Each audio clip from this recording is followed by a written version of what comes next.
আপনার লগে কথা আছে। কি কথা?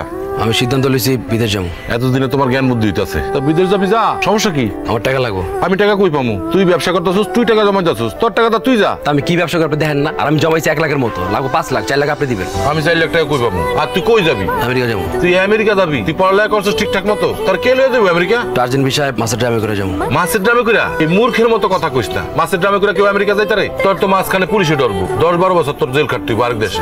আমার কোন রাষ্ট্রে জেল হইব না হইব এটা তো আপনার দেওয়ার বিষয় না। আমি টাকা দিতে টাকা দিবেন, বাস শেষ। তোর মধ্যে যদি ন্যূনতম শিক্ষা থাকতো তাহলে তুই মাছের ড্রামে করে এই আমেরিকা যাওয়ার প্ল্যান করতি না। মানে কথা কথা শিক্ষা মিক্ষা মারেন না তো। আপনি কত পড়াশোনা করছেন? আমি ম্যাট্রিক পাস করছি, তুই তো ওই পর্যন্ত যাইতে পারছ নাই। ভাই এত কিছু বুঝি না। টাকা দিতে টাকা দিবেন, বাস শেষ। আমি 1 টাকাও দিতে পারবো না। কি করবি কর, যা। বাড়ি বেচে দিবেন আপনি। আমার বাপের বাড়ি, আমার বাগ আছে না, ওটা বেচে আপনি দিবেন। তোর কথা বেচমু? আমার কথা বেচবেন। আপনার কথা আপনি গারো বেচবো। তোর লোকে এখন রাত কোন কথা বললাম, সকাল কথা বললাম। আপনার তো সম্পত্তির বাগ চাইছে আপনি আমার গায়ে তুলছেন। কথা মারলাম, একদম মারলাম। আমি যদি বিদেশ যেতে না পারি চিরুনাকে আমার ভাই একদম গলা মারলাম।